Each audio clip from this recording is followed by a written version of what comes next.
Everyone, मैं आज आपको हिस्ट्री का चैप्टर मैंने फर्स्ट वीडियो अपनी अपलोड की थी, शॉर्ट्स वीडियो, जिसमें मैंने आपको थोड़ा सा डेमो में बताया था।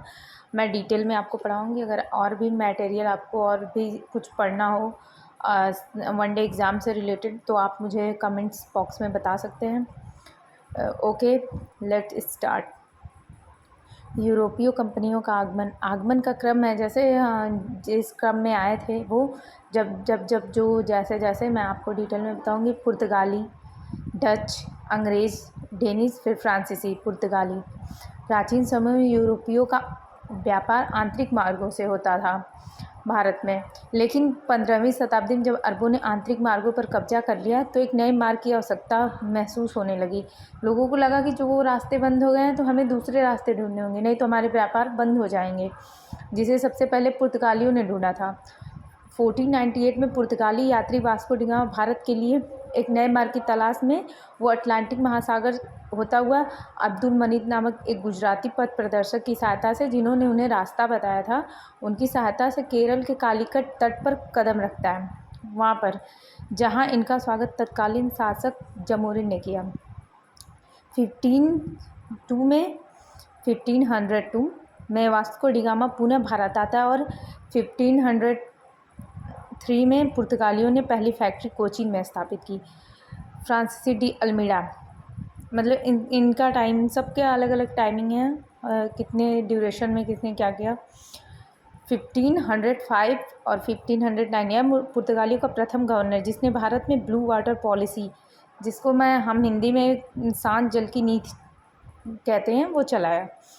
उसके बाद फ्रांसिस्को डी अल्बुकर्क, थोड़ा सा जो है नेम दोनों लोगों का मैच करता है, थोड़ा सा कन्फ्यूज़न हो ही जाता है। सबको नहीं होता होगा, कभी कभी हो जाता है किसी को। तो 1509 एंड 1515 इसे भारत में पुर्तगाली शक्ति का वास्तविक संस्थापक माना जाता है। और 1510 में इसने बीजापुर के शासक यूसुफ आदिल शाही से गोवा को छीन लिया था। उन्होंने जो है उनसे गोवा को छीन लिया था। And go to next page. Okay, Cochin में पहले दुर्ग का निर्माण करवाया। उन्होंने पहले कोचीन में एक दुर्ग का निर्माण करवाया। अपने क्षेत्रों में सती प्रथा पर वहाँ पर जो सती प्रथा थी उसको उन्होंने बंद करवा दिया। 1515 में हरमूज पर अधिकार कर लिया। जो उसके बाद नेक्स्ट है नीनो डी कुन्हा, 1529 से 1538। इसे कोचीन के स्थान पर गोवा को पुर्तगाली गतिविधियों का केंद्र बना लिया। उन्होंने पहले कोचीन पुर्तगाली गतिविधियों का केंद्र था, उसके बाद उन्होंने गोवा। काफिला व्यवस्था पुर्तगालियों से संबंधित थी। ये अपने को सागर का स्वामी कहते हैं।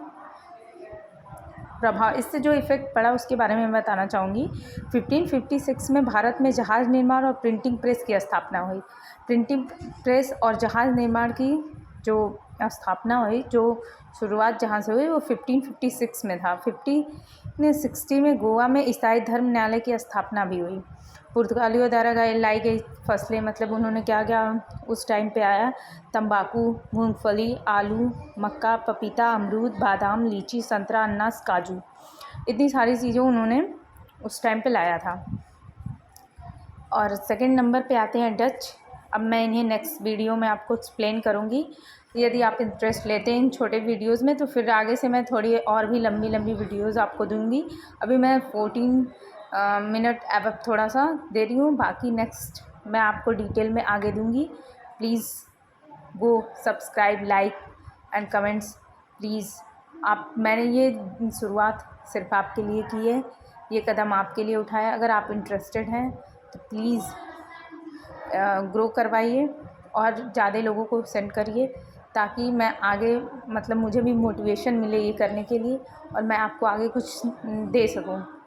ये बिल्कुल फ्री ऑफ कॉस्ट है। मैं चाहती हूँ कि मैं आपको नॉलेज फ्री में देना चाहती हूँ, कोई भी पेमेंट नहीं है, कोई भी कॉस्ट नहीं है। सो प्लीज़, अगर मैं आपको फ्री में कोई एफ़र्ट कर रही हूँ, आपको पढ़ाने की कोशिश कर रही हूँ, तो आप भी मुझे मेरे उसमें मुझे आप साथ दे सकते हैं। So please do this. Okay, bye.